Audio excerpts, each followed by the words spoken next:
అందరికీ నమస్కారం. నేను మీ ఆడార్ నాగరాజు.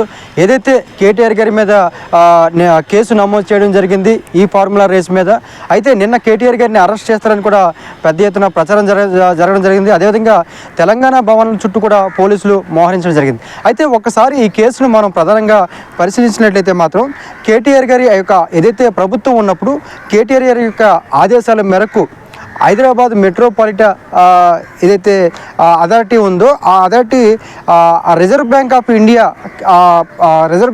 ఇండియా మార్గదర్శకాలకి పాటించకుండా ఎవరైతే మనకి ఈ ఫార్ములా సంబంధించిన విదేశీ కంపెనీకి సంబంధించిన ఈ ఫార్ములాకి సంబంధించిన అంశం ఉందో వాళ్ళకి 55 కోట్లు ఇవ్వడం జరిగింది అనేది కూడా ఇక్కడ ప్రధానమైన ఈ కేసులో ప్రధానమైన అంశంగా మనం చెప్పుకోవచ్చు.